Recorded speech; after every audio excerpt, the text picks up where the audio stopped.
Assalamualaikum warahmatullahi wabarakatuh. Selamat pagi Sobat Sehat Seconegoro. Apa kabar hari ini? Hai. Masih di bulan Syawal, rasanya saya belum terlambat untuk menyampaikan selamat Hari Raya Idul Fitri. Taqabbalallahu minna wa minkum minal aidin wal faidin. Mohon maaf lahir dan batin. Baiklah, kembali hadir Bincang Gizi setelah kita libur lebaran. Dan bicara tentang bincang gizi berarti adalah tentang ngobrol-ngobrol, bincang-bincang, bincang-bincang, bukan bincang pisang. Tuh kan yang di depan udah ketawa dulu tuh kan. Baiklah, edisi hari ini Jumat 5 Mei 2023 bersama saya Wahyu Pramitasari. Saya ditemani oleh 20 orang, dipotong nolnya tapi ya, 2 orang dari Dinas Pariwisata dan Kebudayaan. Beliau adalah yang cantik, adalah Ibu Sri Fatonah Wardiati Ismail, Esos MM. Dan yang berikutnya adalah Mas Andika Dwi Nugroho. Berarti nggak jadi Perkasa ya. Tadi kenalannya soalnya Andika Perkasa. ternyata diragukan. Oh, diragukan.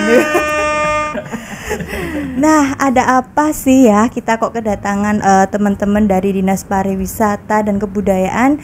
Sobat Sehat, hari ini kita mau berbincang gizi mengenai budaya makan masyarakat Wonosobo. Emang budaya yang seperti apa sih? Nah, 1 jam ke depan kita akan berbincang, kita akan ngobrol. Jadi tetap stay tune di Seconegoro FM 107,3. Kalau yang penasaran sama suara comelnya aku, atau yang penasaran sama cantiknya Bu Fatona, atau perkasanya Mas Andika, nanti akan tayang di YouTube-nya RSUD Wonosobo. Yang belum follow, follow. Kalau yang udah follow nanti bisa like. Habis like terus di share-sharekan ke banyak orang. Jadi biar zikirnya itu bermanfaat, karena apa yang akan kita bincangkan hari ini insya Allah akan banyak manfaatnya. Begitu ya Mas Adit? Ya ampun, yang di depan udah memberi semangat lewat senyumannya gitu kan. Kalau yang mau kepo-kepo tentang kita bisa follow di Instagram RSUD Wonosobo dan Instagramnya Gizi Seconegoro. Untuk yang mau bergabung di 1 jam ini nanti bisa WA di nomornya baru. Kalau pacar baru gampang diinget, tapi kalau nomor tuh harus butuh effort lebih. Bisa bergabung di nomor WA 087 875 436 544. Ya. Udah banyak bercandanya ya Bu ya, biar enggak ini ya. Terus aja sampai selesai nggak apa-apa.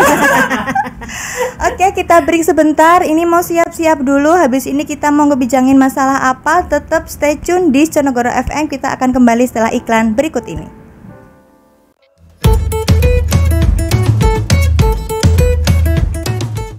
Bangsaku sehat berprestasi, itu tujuan akhirnya kalau tercapai gizi seimbang. Nah, kembali lagi di Bincang Gizi. Tadi kita udah spill kalau hari ini adalah kita mau berbincang tentang budaya makan.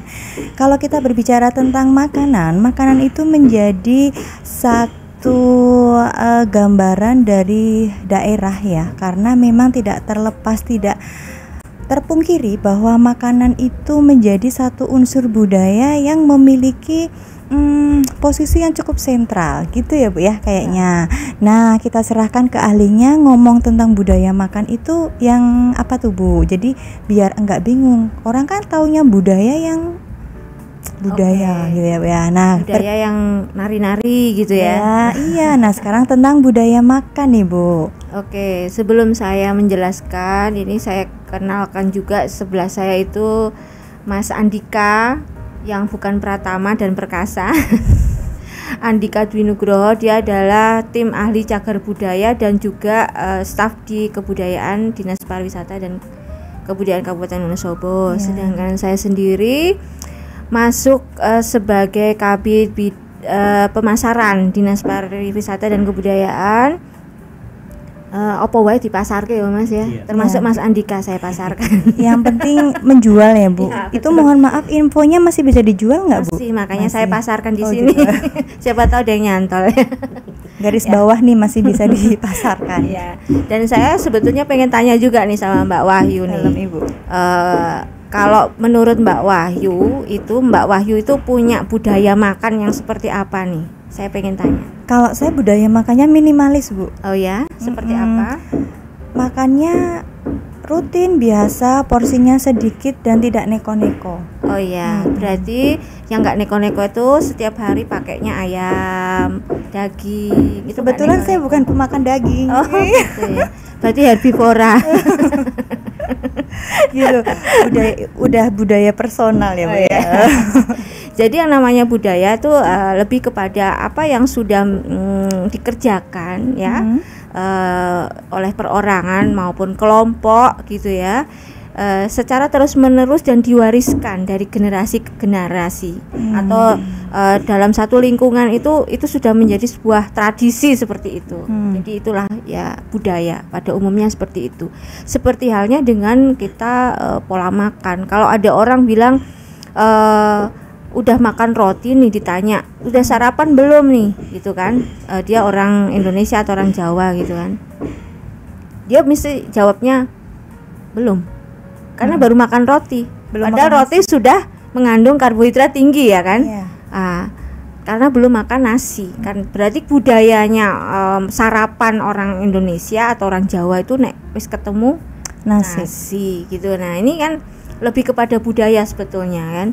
Padahal ya kalau kita berbicara soal gizi, soal kesehatan dan lain, karena kandungan-kandungan di dalam makanan itu sudah memenuhi unsur gizi yang sudah dibutuhkan, sebetulnya sudah cukup gitu ya. Tapi kalau namanya kita belum, ya itu tadi, kalau sarapan belum makan nasi itu dibilang belum sarapan. Jadi Mbak Wahyu kalau tanya sekarang, saya sudah sarapan belum? Karena belum makan nasi. Belum makan nasi. Berarti nanti Mas Andika malah 2 piring lagi. berarti ini nggak Bu? Apa namanya? Berarti budaya itu kan budaya itu menjadi satu identitas ya, karakter suatu wilayah kayak gitu. Iya betul. Kita kan sesuai dengan Undang-Undang Pokok Kebudayaan nomor 5 tahun 2017, betul ya Mas Andika ya. Kita tuh ada 10 objek pemajuan kebudayaan. Jadi ada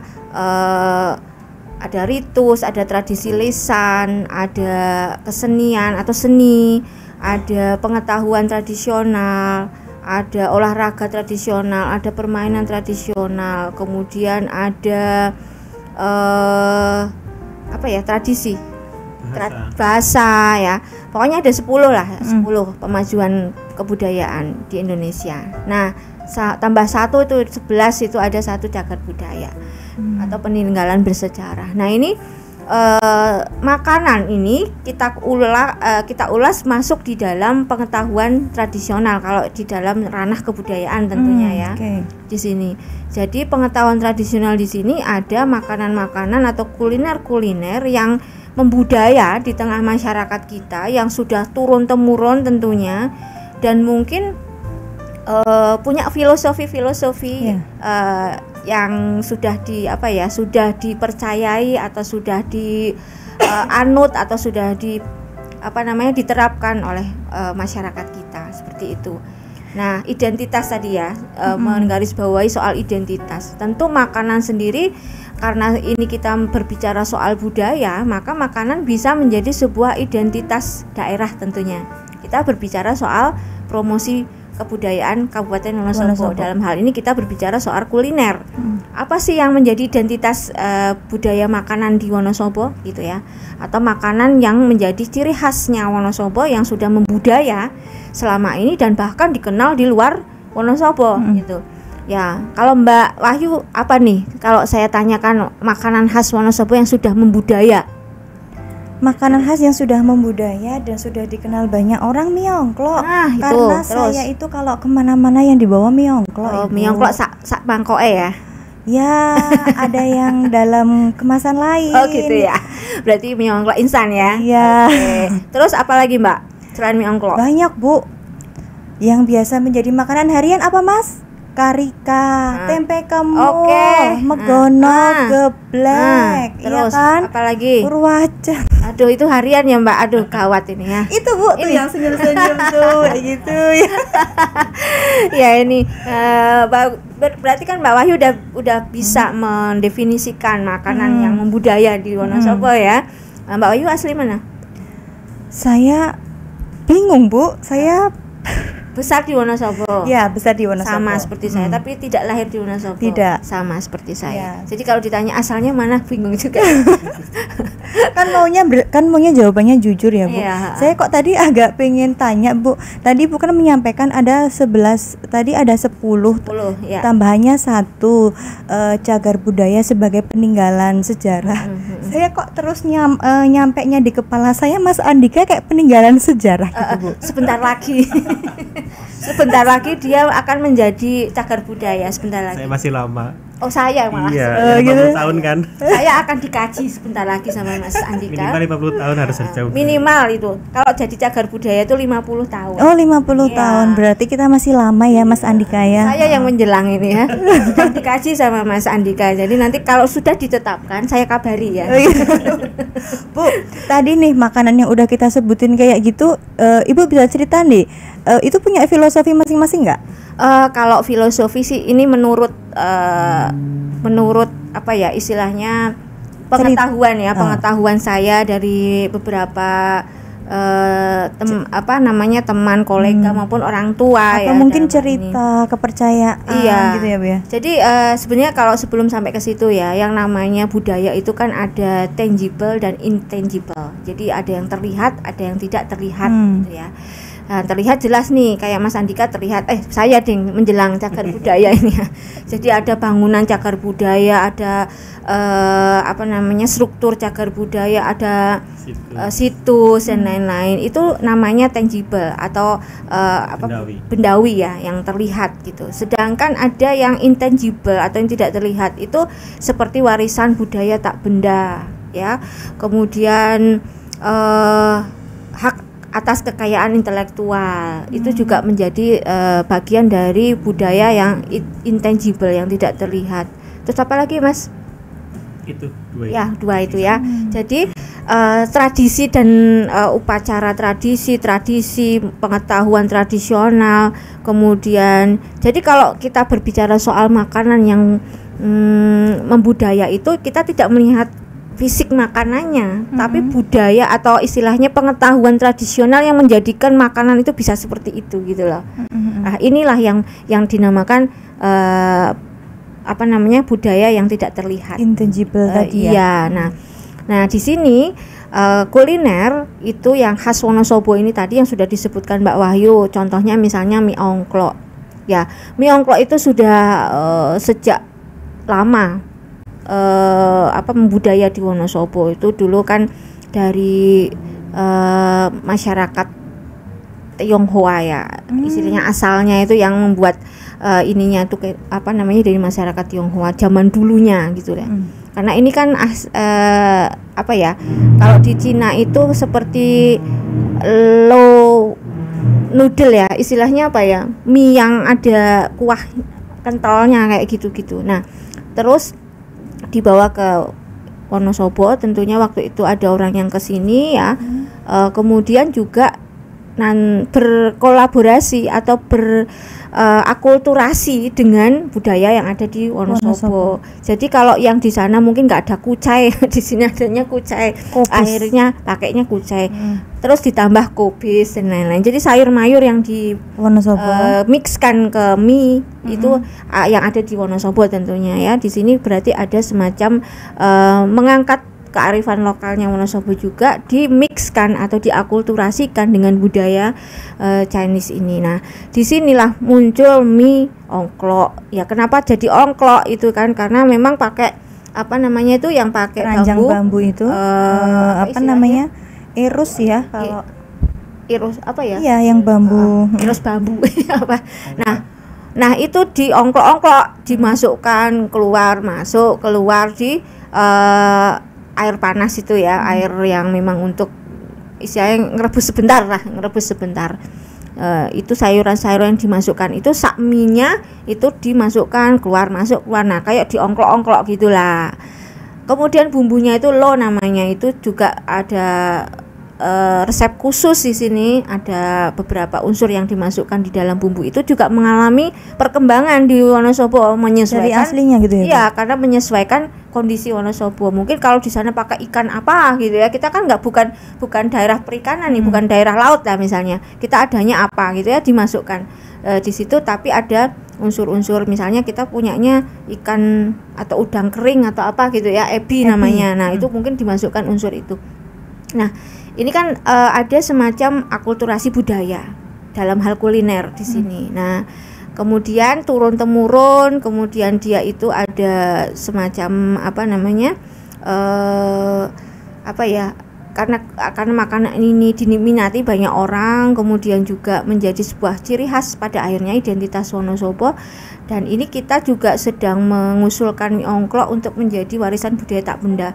Nah, warisan budaya tak benda ini kalau kita berhasil mengkajinya dengan baik, ini akan ditetapkan oleh Kementerian Pendidikan dan Kebudayaan Ristek Republik Indonesia menjadi warisan budaya tak benda atau WBTB.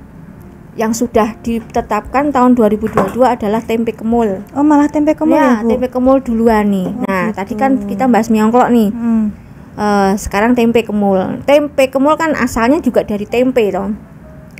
Bahan dasarnya kan tempe. Tempe sendiri Mbak Wahyu tahu kan? Karena dari ahli gizi ya. Ada fermentasi, kedelai nilai gizinya seperti apa ya kan? Kemudian ditambah dengan ada tepungnya di sini untuk mengemuli atau untuk menyelubungi tempe itu. Yang menjadi khas di sini adalah perbedaan dengan mendoan, kita tempe kemul itu kan kering karena panas mungkin ya, jadinya kering ya. Kalau di sini itu bahan yang dipakai juga ditambah sama ini ya Bu, pati singkong kan ya? Pati, ada glepung, ada gandum, kemudian juga ditambah sayuran kucai. Kalau sekarang banyak yang pakai kucai atau pakai daun uncang itu ya. Nah, itu. Jadi tempe kemul ini sendiri ternyata berhasil nih ditetapkan sebagai warisan budaya tak benda Kabupaten Wonosobo. Setelah dikaji ternyata memang pengetahuan tradisionalnya yang diturunkan dari nenek moyang sampai sekarang itu mampu menguatkan tempe kemul ini menjadi ciri khas atau identitasnya Wonosobo. Berarti gitu. Sudah paten miliknya Wonosobo gitu ya Bu? Nggak bisa pindah ke lain lain daerah maksudnya. Tapi tidak menutup kemungkinan tempe kemul ini juga bisa dikembangkan di daerah lain. Karena ini kita juga tidak melarang bahwa tempe kemul tidak boleh keluar dari Wonosobo, itu nggak bisa melarang seperti itu. Justru kebudayaan tuh sebetulnya itu tidak mempunyai batasan batasan teritorial, kalau istilahnya itu tidak bisa dibatasi dengan wilayah. Karena kan budaya itu bisa saja kan, tadi saya bilang akulturasi, akhirnya kita mengakulturasi, mencampur budaya kita dengan budaya luar, jadilah seperti ini. Seperti halnya dengan ini. Mungkin di Banyumas ada mendoan kan hampir sama sebetulnya kan tempenya. Ada tempe, ada tepung juga kan. Tapi tempenya beda loh Ibu. Kalau mendoan tuh tempenya ombo-ombo. Iya. Ya lebar-lebar. Kalau gini melenuk-melenuk. Melenuk-melenuk itu kan kecil-kecil melenuk-melenuk. Tapi sekarang ada tempe kemul yang dikeraskan namanya petos. Itu kan yang bisa dibawa kemana-mana dan awet gitu ya. Seperti Mas Dika juga bisa dibawa mana? Diawetkan. Ya. Mungkin kalau berbicara soal filosofi, nanti mungkin Mas Dika mau menambahkan ya untuk beberapa makanan yang sudah membudaya di Wonosobo. Tadi ada tempe kemul, ada mie ongklok, ada sego megono. Sego megono kan sering kita makan ya, hampir setiap hari nih. Kalau nggak ada ijo-ijo nempel di gigi itu belum puas rasanya. Dan ini Masya Allah banget ya Bu ya, namanya Wonosobo itu hampir setiap gang itu jualan megono loh. Dan itu hampir selalu alhamdulillah tuh laris manis. Dan budaya ini orang jualan di pagi hari tuh nggak ditemukan di daerah lain gitu. Saya sendiri kalau misalnya pas pulang ke ke rumah ke asal suami gitu, pagi nggak masak tuh mau nyari sarapan bingung. Kalau di sini mah ya gampang-gampang aja, tinggal keluar beli megono 3.000 udah kenyang Bu gitu. Betul. Tambah tempe kemul 5.000 Iya. kan jadinya. Nah, jadi intinya itulah yang menjadi khasanah atau kekayaan Wonosobo sendiri terkait dengan kuliner. Jadi kuliner itu kan kita tadi sudah menyebutkan beberapa kuliner khas ya kita. Itu kulinernya. Tapi tradisinya seperti tadi. Megono biasanya dijual pagi-pagi nih buat sarapan. Nanti pasangannya dia ada tempe kemul, ada tempe bacem, ada peyek teri gitu ya, dan lain-lain yang memang biasa dipasangkan dengan megono. Kemudian ada di megono itu sendiri ada sayuran khusus nih yang bisanya di mix. Mungkin ada megono juga di luar Wonosobo ya, tapi sayurannya berbeda. Kalau di sini sayurannya biasanya kobis ijo itu ya Mas ya. Kobis Jawa ya Bu ya. Kobis Jawa. Kalau kobis yang tidak Jawa yang putih gitu ya Mas ya. Mas Andika berarti orang Jawa. Orang Jawa. Karena Dia nggak orang Jawa. putih. Iya, Karena nggak generasi putih. terakhir sih. Dia generasi yang sebelum strawberry lah. Iya, strawberry. Berarti generasi micin. Iya, micin. Generasi micin. belum. Oh, belum. Ya, belum. Kan micin itu kan sing sekarang ya. Dia belum generasi micin. Tapi ya pokoknya generasi tempe yang terakhir. Tapi konkret. Bu, saya mau pamer sedikit nih. Boleh kan ya kalau pamernya baik ya. Di instalasi gizi RSUD Wonosobo kita punya menu megono untuk pasien loh. Oh, keren. Iya, Perlu serius. Cagar budaya kan ini enggak ya, Mas? Enggak. Jadi kalau misalnya setiap tanggal 31 kita itu menunya adalah nasi megono. Lauknya adalah tempe bacem sama telur yang direbus sampai coklat itu sama peyek telur teri. pindang namanya. Yes, betul, telur pindang. Tapi itu garis bawah itu kita berikan untuk pasien non diet. Jadi pasien biasa. Jadi biar merasa tetap nyaman di rumah Seperti di rumah sakit. sendiri, Iya, dengan gitu menu ya. yang memang ciri khasnya Wonosobo. Belum pernah kan ya di rumah sakit ada menu megono kan ya, Bu? Kayaknya ya, saya belum pernah nemukan Iya, sih. jadi ini saya cerita nanti Oh, Ibu ya, bisa siap. cerita loh. Oke. Di Wonosobo di Nah, RSU gitu Jadi kan. saya kepo ini Iya. karena di RSU juga punya menu untuk pasien nasi megono dengan beberapa ininya lauknya. Saya jadi pengen tahu kalau dari sisi gizinya nasi megono itu seperti apa, Mbak? Oh, Ini begitu. giliran saya yang nanya malah ya, nggak apa-apa lah. Mohon maaf, ini acaranya siapa ya? Kan jadi nanti gini loh, kita itu kalau sudah dapat narasumber yang berkompeten di sini soal gizi, kita kan kalau promo soal kuliner jadi yakin ya kan, sudah Ya. tiwasan dipromokan nasi megono, jangan lupa nasi megono dan tempe kemul di Wonosobo, oke, bla bla bla bla.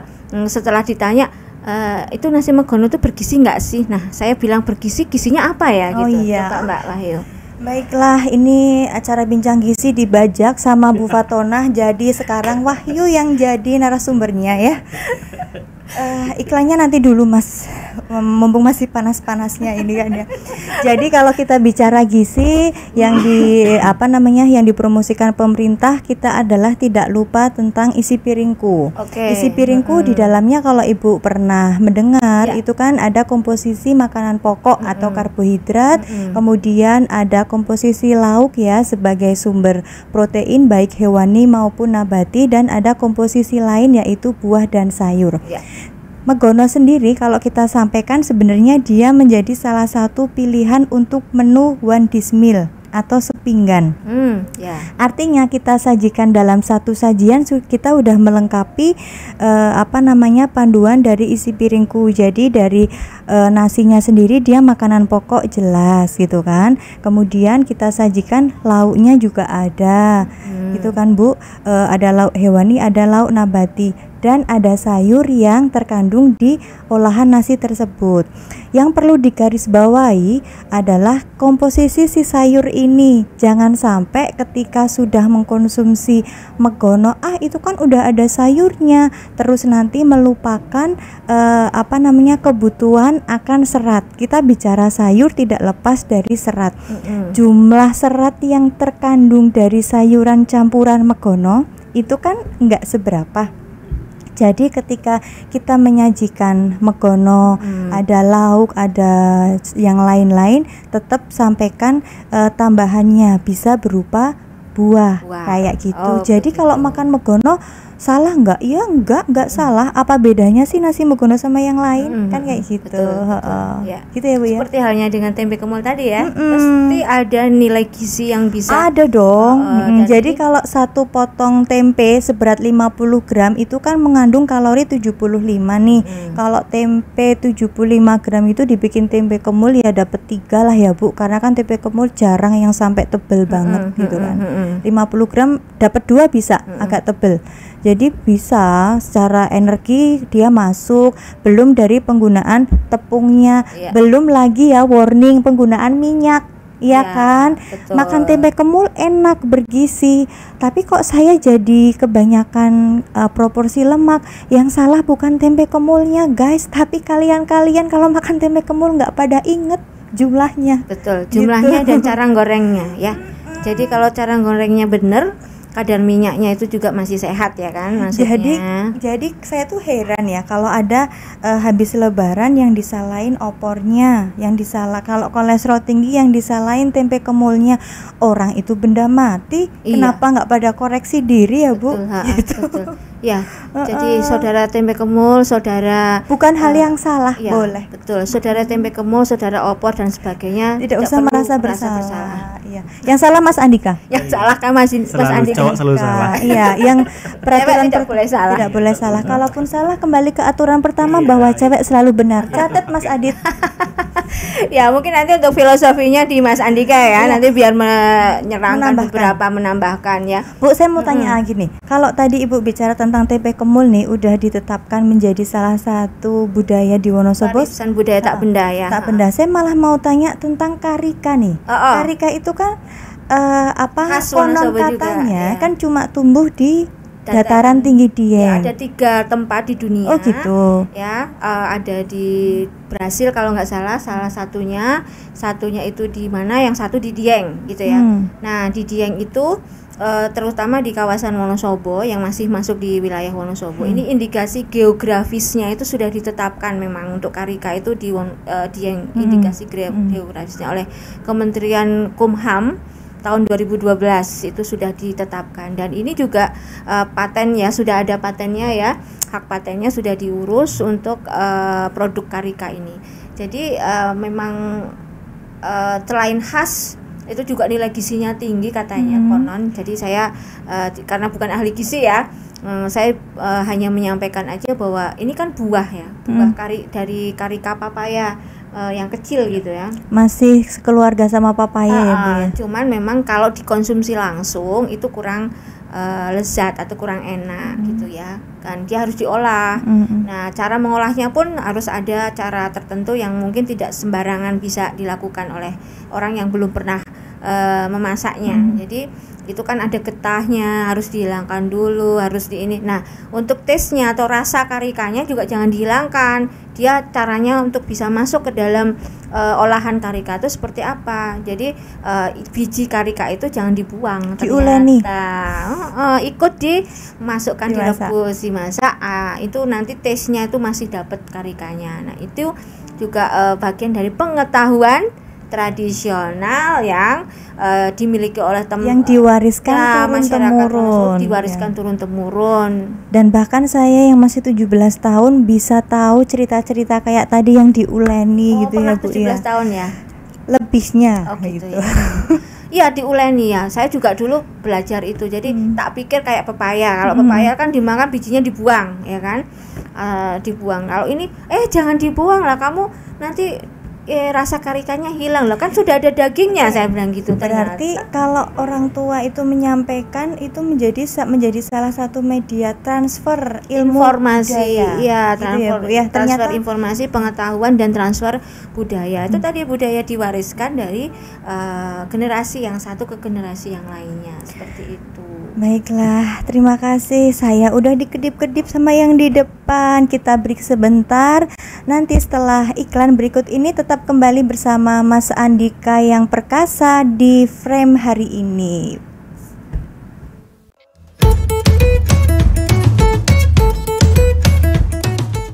Kembali lagi di Bincang Gizi Sconegoro FM 107,3. Alhamdulillah udah refresh. Mas Andika udah minum 1 galon air kan barusan. Sobat sehat, saya mau menampilkan sesuatu nih. Ini buku yang bagus nih Mas. Teret. Judulnya Nostalgia Kuliner Wonosobo, disusun oleh Pak Agus Sugianto. Betul ya Bu?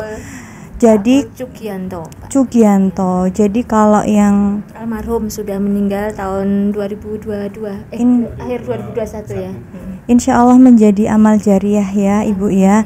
Ini informasi yang tidak lepas dari apa yang tadi kita diskusikan. Diskusi kayak orang sekolah aja ya, orang yang kita bincangin.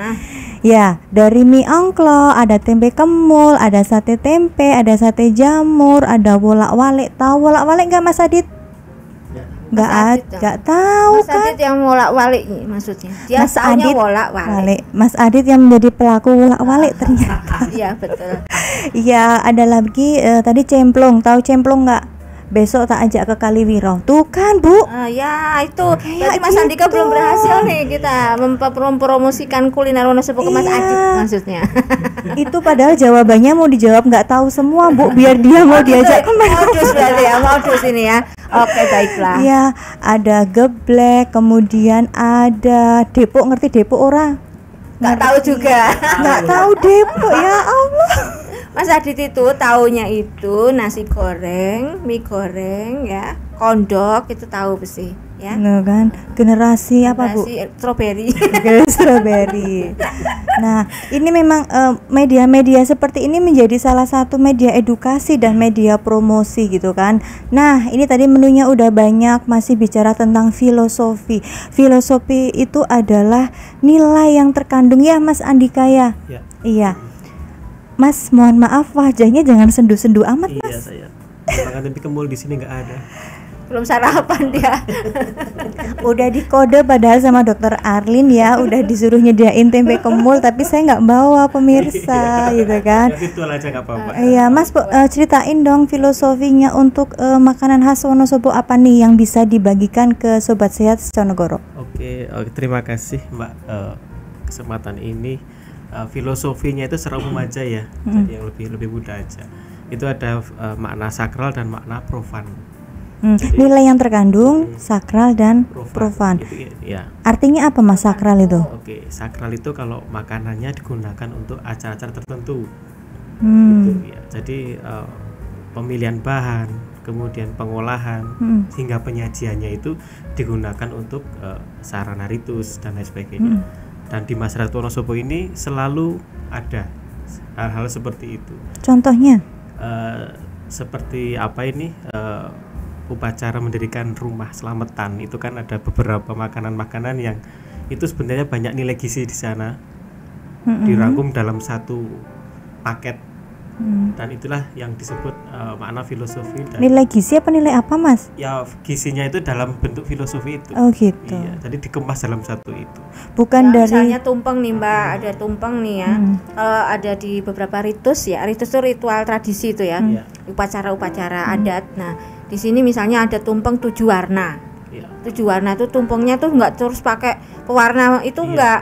Ada tumpeng putih biasa, Polos, tumpeng polos biasa kan, tumpeng merah tuh ada yang dari beras merah, kemudian tumpeng hitam ya ada kan, tumpeng hitam, ada tumpeng kuning, ada tumpeng ungu. apa ya? Tumpeng Oh, ungu ya, ada Ibu. beberapa itu dari ada. ada yang bures itu yang megono itu bucu ya, bucu. Jadi itu yang dimaksud. Jadi intinya ada beberapa jenis makanan yang biasa untuk tradisi upacara tradisi itu namanya memuat makna sakral di sini. Kenapa sih harus pakai itu? Jadi Kenapa harus artinya itu? pemilihan bahan makanan itu mempunyai nilai sendiri untuk betul. satu kondisi tersebut gitu ya. Coba ditambah jelas penjelasannya Oke, iya. Mas. Jadi sakralnya tuh di situ. Jadi ketika kita melakukan suatu upacara adat ya, upacara adat itu biasanya disertai dengan kehadiran makanan-makanan itu. Dan makanan identik ya, iya. identik di acara-acara seperti itu. Makanan-makanan itu pun kadang beda-beda kelahiran nasi kuning. Bangun rumah nasi megono. 7 bulanan beda. Kan? Jadi, Tedak sinten beda ya Bu ya. Leluhur kita itu sudah memberikan guidance, tapi tidak tertulis, tapi dalam bentuk makna filosofi ya. Yang di dalamnya juga nanti ada nilai gizi-gizi itu, nilai gizi dari masing-masing kelengkapan ritus itu. Iya, nanti coba kapan-kapan kita berkolaborasi Mbak Wahyu mengupas filosofi makanan dengan gizi, ya kan? Oke. Betul nggak? Iya. Nah, jadi kita lebih mantep nih. Kalau masalah tadi kan bicara soal filosofi ya. Tentunya orang tua ngasih bikin makanan seperti itu dulunya, maksudnya bikin makanan itu untuk upacara tradisi kan itu dimakan banyak orang. Jadi makanan itu setelah upacara selesai biasanya dibagi-bagikan ke masyarakat, ke orang-orang yang hadir di situ, makan bersama. Tentunya kan bukan makanan yang sembarangan dong. Ya kan harus makanan yang bergizi gitu. Contoh yang paling gampang Mas, kalau jenengan udah punya, saya bagi pengalaman nih, ini malah terkait dengan makanan, bancaan. Iya. Nah, bancaan itu kan urap, ada rese, ada telur. Nah, gitu kan. Itu punya maksud apa tadi namanya ya, sakral sama satunya profan. Iya. Itu yang sakral ya. Kalau yang profan itu yang kita biasaan. Tadi kayak tadi makan megono tiap hari itu profan. Itu Mbak Wahyu tadi makna profan nih, karena udah terbiasa, kebiasaan gitu. Yang mana Bu? Yang megono sarapan pagi. Oh, sarapan megono. Itu biasa kita makan. Megono kan bisa dimakan setiap hari tuh kata Mbak Wahyu. Itu makna profannya karena udah kebiasaan. Sedangkan makna sakralnya dibuat untuk upacara mendirikan rumah atau pindah rumah. Itu biasanya pakai nasi megono. Atau kemudian kondisi tertentu gitu ya. Ada lagi di Pagerjo ya, kita ada ritual tenongan itu setiap 40 hari 72 hari atau rong lapanan itu mereka ada upacara laku si keramat, istilahnya dia itu membersihkan makam, membersihkan desa, kemudian berziarah ke makam pendiri desa ya di Pagerjo itu, di Pagerotan. Kemudian mereka bawa tenongan tuh, tampah yang ada tutupnya itu ya, namanya tenong. Isinya apa? Nasi golong namanya. Nasi golong itu isinya nasi, kemudian telur, ada serundeng udang, ada tempe orek ya, ada mie ya, ada itu. Nah, ternyata ada filosofinya juga itu nasi golong namanya. Dan ini juga makanan-makanan bergizi nih kan, ada telurnya ada. Iya, kalau makanan bergizi saya pasti percaya karena setiap bahan makanan itu kan pasti mengandung gizi ya. Mas, itu kalau pas lagi ada acara gitu japri dong, aku ikut ya kan. Ya, dia aja suka lupa. Bisa DM. DM di @gizisionegoro ya. Iya. Soalnya belum pernah ini loh, tahu nasi golong itu saya belum pernah. Oke, coba follow IG Disparbud Wonosobo. Catat IG Disparbud Wonosobo. Ya, kita pernah upload tahun 2019. Kebetulan saya menghandle kegiatan di sana, Festival Sindoro Sumbing. Kita kupas khusus nih yang kaitan dengan nasi golong. Coba di di rolling, di scroll terus sampai itu nasi akan nemu nasi golong. Di situ bagaimana masyarakat zaman dulu itu, pendahulu di Pagerjo itu bisa mewariskan itu nasi golong. Kenapa kok udang ya, di pegunungan kok harus ada udang? Ternyata pembawanya Ki Puger itu ya, dulu kan Ki Puger namanya itu membawa udang itu dari pesisir gitu loh. Iya, tidak mudah membawa perjalanan si udang dari pantai sampai ke gunung kan ya. Kenapa kok bisa sampai sekarang mentradisi loh itu, menjadi tradisi. Ini makna sakralnya itu tadi setiap di upacara laku si keramat atau ziarah ke makam keramat, si keramatnya di mana? Pagerjo itu perjalanan dari rumah ke sana nanti dimakan bersama itu. Nasi golong yang di tenongan itu dimakan bersama oleh mereka, dari masyarakat oleh masyarakat untuk masyarakat, seperti itu. Dan ini untuk semua kalangan ya Mas ya. Tidak membatasi hanya untuk siapa-siapa gitu. Saya jadi ingat nih Bu, satu tradisi yang dulu saya juga selalu ikut dari Bapak adalah nyadran di Klaten ya. Itu kan dari rumah bawa tenongan, dibawa ke sarean gitu. Terus di situ dimakan bareng-bareng kayak gitu. Bisa, Mas, seperti itu. Iya. Oke, Mas Andika, tadi kalau bicara tentang filosofi budaya makan, sejauh ini ada hal-hal yang ikut berkontribusi atau mempengaruhi nggak untuk terjadinya hal-hal seperti itu tuh apa aja? Oke, jadi tadi yang disampaikan Bu Atuna ya, akulturasi itu yang paling utama. Akulturasi budaya itu kita makan itu dipengaruhi budaya Eropa, budaya Tionghoa, budaya Asia Selatan, dan terakhir budaya Timur Tengah. Jadi ada 4 kebudayaan di luar kita yang cukup mempengaruhi pola makan kita, ragam makanannya, dan cara pengolahannya. Itu jadi ada unsur-unsur budaya lain. Seperti kalau kita familiar dengan kata bakwan, bakso, bakpia, bakpao dan sebagainya, itu kan unsur Tionghoanya kuat banget di sana. Gitu. Ya, cuma di akulturasi ke budaya kita, tadinya dagingnya kan daging yang itu ya, daging yang non itu ya, kemudian diganti dengan daging gitu. yang sesuai dengan culture kita gitu. Okay. Ya. Misalnya tadinya ada babinya, kita ditambah diganti ayam atau sapi. Ya. Terus kalau Eropa kita penambahan susu itu. Jadi ada makanan-makanan yang diolah itu ditambahkan dengan unsur susu, mentega dan sebagainya. Keju gitu ya, Mas? Iya, itu jadi menambah cita rasa itu. Kemudian kalau Asia Selatan kita lebih kepada rempah-rempah yang asalnya dari sana. Iya. Seperti adas dan sebagainya, itu yang agak kuat aromanya. Ya, aromanya. Seperti di Thailand kan ada yang kayak sayur itu tom yum. Nah, itu kan ada bumbu khas yang di Indonesia itu nggak lazim sebetulnya. Nah, itu asing mungkin untuk kita. Di Asia itu ada Asia Tenggara, Asia Selatan seperti di India, di Pakistan itu kan ada rempah-rempah yang memang berkembang di sana, dan India juga kan ya, Asia Selatan. Nah, ini berakulturasi dengan makanan di sini. Jadi hari ini kita makan dari kebudayaan macam-macam. Artinya itu menjadi sudah melewati proses adaptasi ya, Mas? Iya, udah lama. Gitu. Ya. Selama beratus-ratus tahun itu. Beratus-ratus tahun. Termasuk sop itu kan bukan budaya kita, sop. Sop itu yang kemarin terviral, tanaman air itu kan sop ada ya. Apa Mas? Apa nih tanaman air apa nih? Yang ada di TikTok itu kemarin ada anak kecil ditanya itu. Jadi sop itu kan kebudayaan dari Eropa. Tanaman yang ada airnya itu sop ternyata. Jadi kita makan dari Eropa itu sebenarnya kalau sop itu. Kalau di kebudayaan kita yang terekam dalam beberapa prasasti itu ada dodol, ada urang, ada daging-dagingan. Kemudian batang pisang itu juga ternyata bisa diolah. Iya, debok yang muda itu diolah menjadi makanan, itu juga bisa.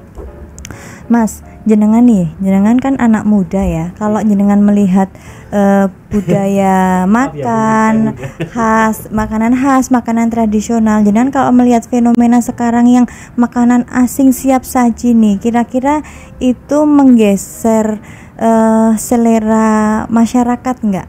Menjadi satu tantangan tersendiri kan ya? Iya, jadi adaptasi dan eksistensi dari ragam makanan khas lokal itu sekarang mulai bergeser nilainya. Jadi tadinya kita itu utama, tapi sekarang menjadi sesuatu yang justru daya tarik tersendiri ya, eksklusif. Jadi justru makanan tradisional sekarang jadi eksklusif ya, Mas ya. Karena ini kalau tadi bilang Mbak Wahyu, ternyata menu rumah sakit itu ada nasi megono, dan tidak semua rumah sakit ataupun institusi kesehatan itu menyajikan nasi megono. Berarti megono itu menjadi sesuatu yang eksklusif ternyata. Itu contoh. Kemudian wisatawan ini kita kalau berbicara soal wisata, tadi kan budaya ya. Budaya itu adalah salah satu atraksi wisata, daya tarik wisata. Kenapa wisatawan Wonosobo itu tertarik datang ke Wonosobo? Karena ada mie ongklok, ya kan? Ada nasi megono, ada tempe kemul. Ternyata itu menjadi incaran mereka, karena tidak ada di daerah mereka, ataupun orang yang Wonosobo yang sudah lama merantau rindu Wonosobo mencari makanan-makanan itu. Makanan yang dimakan tadinya setiap hari menjadi sesuatu yang langka gitu loh, sesuatu yang eksklusif. Nah, sedangkan anak-anak muda yang tadi Mbak Wahyu tanyakan ke Mas Andika, yang makanan-makanan siap saji dan lain-lain, itu memang karena pasarnya itu sangat mudah sekarang dan praktis banget, masuk kulkas bisa keluar goreng ya itu ya, tidak perlu ada proses tidak perlu effort lebih ya Bu, jadi instan gitu kan ya. Itu. Nah ini menggeser karena apa, budaya pola hidup yang berbeda seperti kita wanita karir misalnya ya, pengen cepet nih pagi-pagi sarapan. Kok kalau harus goreng tempe ke mall harus ini kok ribet banget ya. Wah ada nugget nih di kulkas, teko digoreng jret gitu ya.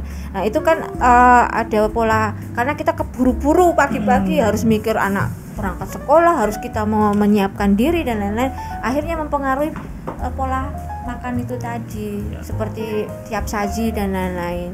Nah ini yang menjadi tantangan. Kenapa masih harus ada Dinas Pariwisata dan Kebudayaan? Tantangan kita bareng ya Bu ya sebenarnya. Untuk melestarikan tradisi budaya itu, bagaimana caranya kita berkolaborasi lintas sektor di sini untuk bisa mempertahankan atau melestarikan budaya yang sudah turun-temurun itu tetap lestari di tengah masyarakat yang sedang digempur oleh budaya ataupun oleh tradisi yang lainnya ya, istilahnya yang bukan menjadi tradisi khas kita.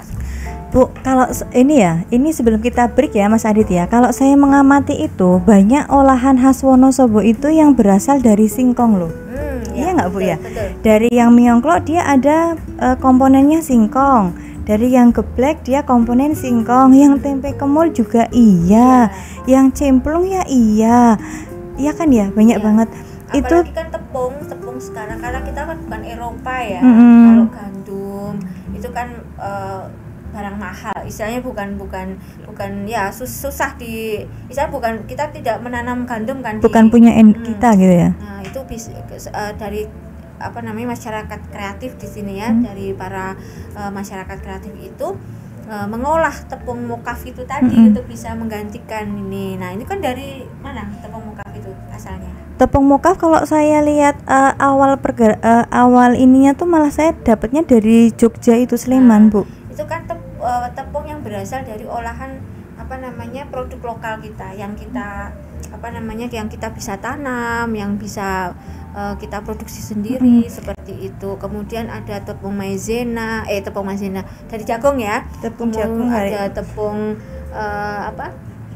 singkong itu tadi, pati erot ya. Kemudian ada tepung dari beras itu juga ada.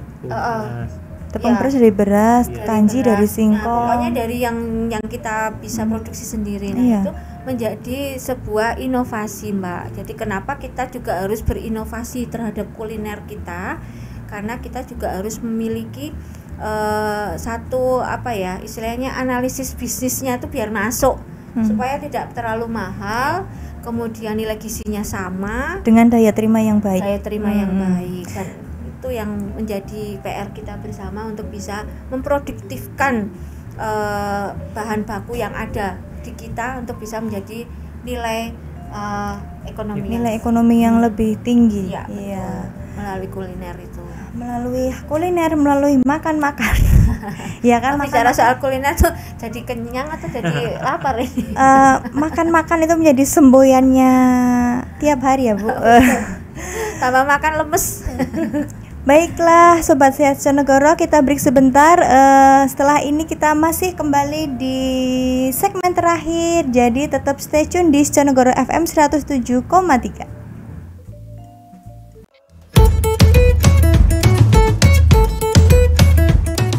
Masih di Bincang Gizi Sjonegoro FM 107,3, masih bersama Bu Fatona dan Mas Andika. Dan di sesi terakhir, kalau sesi terakhir itu sesi yang ringkes-ringkes, sesi yang isinya adalah pesan-pesan gitu ya, testimoni gitu kan ceritanya. Jadi saya mau tanya ke dua narasumber hari ini, Mas Andika.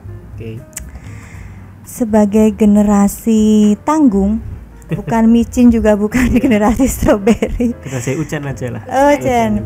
Mas Andika, bentuk promosi apa yang sudah dilakukan untuk tetap meningkatkan meningkatkan daya tarik dari pangan lokal, makanan tradisional, makanan khas Wonosobo dari Dinas Pariwisata gitu, Mas?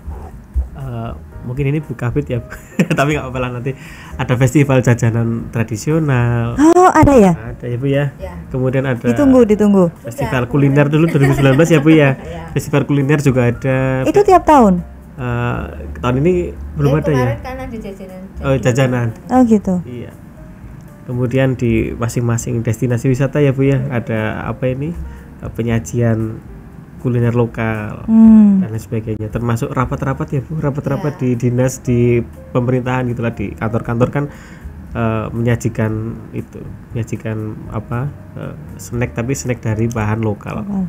Jadi Sobat Sehat Sionegoro, kalau ada festival jajanan lokal itu pasti menjadi satu daya tarik, momen tersendiri yang banyak menarik masa ya Bu ya. Jadi ketertarikan terhadap Wonosobo itu, wah ternyata enggak cuma balon, ternyata enggak cuma dieng, tapi ada festival jajanan lokal gitu ya Bu ya. Kemarin kan di festival mudik kita itu kan, kenapa kok kita tagline-nya festival mudik kemarin?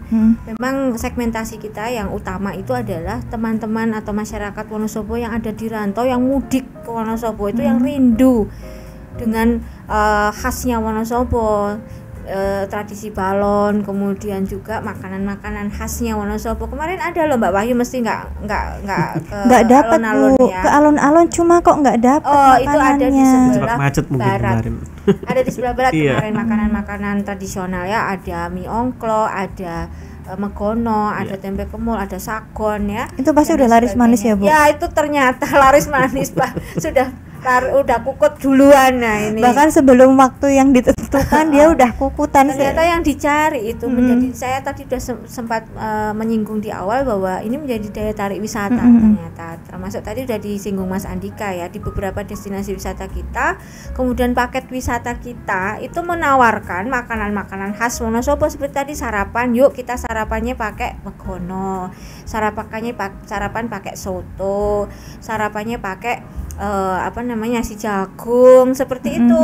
Jadi justru ini yang menarik wisatawan sekarang. Jadi sarapannya jangan yang biasa-biasa aja dong, sarapannya yang makanan khasnya Wonosobo kayak gitu. Nah dari sini orang luar saja tertarik, kenapa orang-orang kita malah menghindari gitu loh. Nah ini PR buat kita semuanya nih. Apa yang sudah kita lakukan selama ini, kayak mengadakan lomba inovasi kuliner khas Wonosobo, kemudian pelatihan seperti itu, dan memanfaatkan momen-momen seperti rapat, kemudian acara-acara yang dihadiri oleh semua kalangan ya, untuk menggunakan makanan-makanan tradisional atau berbahan baku lokal seperti itu. Jadi bahwa ini juga bagian dari upaya kita pemerintah Kabupaten Wonosobo untuk bisa melestarikan kuliner tradisional Wonosobo yang menjadi warisan budaya tak bendanya Wonosobo, walaupun ada yang sudah ditetapkan, ada yang belum. Dalam hal ini supaya tetap lestari dan dikenal oleh kalangan anak-anak muda juga, anak-anak kecil. Dan sekali lagi ini ya kami sampaikan bahwa kajian kuliner khas Wonosobo itu juga tidak terlepas dari kajian gizinya. Jadi saya juga tadi sudah menyampaikan bahwa kita ayo berkolaborasi nih dengan Dinas Kesehatan dan RSU Sionegoro. Kapan-kapan kita coba kaji nih nilai gizi dari kuliner-kuliner khas Wonosobo supaya juga bisa mengatasi masalah stunting misalnya ya kan, bisa mengatasi gizi buruk ya kan, bahwa tradisi yang beredar di masyarakat atau tradisi yang diterapkan di tengah masyarakat tidak bertentangan dengan kearifan lokal maupun dengan nilai kesehatan seperti itu. Ibu, saya mau spill dikit nih ya terkait dengan makanan khas Wonosobo dengan penanganan stunting. Kita saya ahli gizi nih. Kita dalam satu wadah organisasi profesi Persaki, kita sudah beberapa kali pelatihan masak atau menyajikan hidangan dan pengetahuan terkait ini Bu, wader. Nah, itu kan sebenarnya kekayaannya kita, tapi menjadi sesuatu yang terlupakan kayak gitu. Jadi memang kolaborasi itu penting. Betul, kayak betul. gitu. Catat ahli gizi ya Bu ya. Ayo. Kapan kita kolaborasi ya, sambil kampanye makanan sehat, juga kita kampanye untuk melestarikan tradisi kuliner atau kuliner tradisional seperti itu. Wader itu kan ada di Menjer, ada di Wadah Wadah Selintang, Selintang. dan ini kita sangat bisa untuk pembudidayaannya atau untuk istilahnya memperbanyak produksi dari wader ini dan menjadi makanan yang wajib atau yang bergizi untuk dikonsumsi oleh anak-anak, oleh kalangan muda ya, supaya pertumbuhannya lebih baik. Hampir terlupakan itu Bu wader tuh. Iya, itu bagus nih, kita akomodir nih nanti untuk inovasi kuliner kita. Oke, sip. Ibu, terakhir nih, Dinas Pariwisata itu melakukan pembinaan untuk kreativitas kuliner-kuliner gitu nggak Bu? Ya, terus terang nanti di bidang ekraf atau bidang kebudayaan dan ekraf itu khususnya di seksi ekraf itu kan ada, karena ekraf itu sendiri kan ada 17 subsektor nih. Salah satu subsektornya adalah kuliner itu sendiri, maka kuliner itu juga digarap serius dalam hal ini. Nah, pembinaan itu dalam bentuk kaitan dengan pelatihan, tentunya pelatihan inovasi kuliner, pelatihan terkait dengan kuliner itu sendiri. Jadi bagaimana memproduksi kuliner Wonosobo itu bisa memiliki nilai ekonomi buat masyarakat, buat pengusaha-pengusaha UMKM kita seperti itu. Jadi ini ya menjadi garapan. Jadi bedanya dengan Dinas UMKM tentunya, kalau yang dibina oleh Dinas Pariwisata dan Kebudayaan itu adalah mereka orang-orang kreatif nih, orang-orang kreatif yang baru mau memulai usaha. Jadi nilai kekayaan ekonominya belum seperti UMKM. Kan gitu UMKM ya. Itu di permodalan di kisaran 50 juta sampai 100 juta kalau nggak salah ya permodalannya. Nah, di bawah itu masih di kalangan kreatif gitu. Jadi kalangan masyarakat kreatif yang bergerak di sektor kuliner itulah yang digarap oleh Dinas Pariwisata dan Kebudayaan, dari mulai pelatihan, kemudian juga terkait dengan ya pembinaan-pembinaan yang lain, lomba dan lain-lain ya. Kemudian termasuk itu tadi kajian kuliner itu tadi, kajian istilahnya warisan budaya itu tadi, itu kan juga masuk di dalamnya. Kemudian setelah mereka mandiri, sudah memiliki permodalan yang besar, masuk di dalam kategori UMKM, maka dia digarap oleh Dinas Perdagangan, Koperasi dan UKM seperti itu. Jadi perbedaannya kayak gitu. Jadi kita membina mulai dari nol lah. Iya. Jadi orang-orang kreatif itu kita bina supaya mereka bisa menjadi pengusaha seperti itu. Iya. Memang pada akhirnya kita harus bersinergi bersama gitu. Kita tidak bisa berdiri sendiri untuk satu hal apapun itu, karena memang kita makhluk sosial ya Bu ya. Betul. Jadi harus bekerja sama gitu. Kita harus berkolaborasi nih. Kolaborasinya tuh ABCGM. Apa Bu?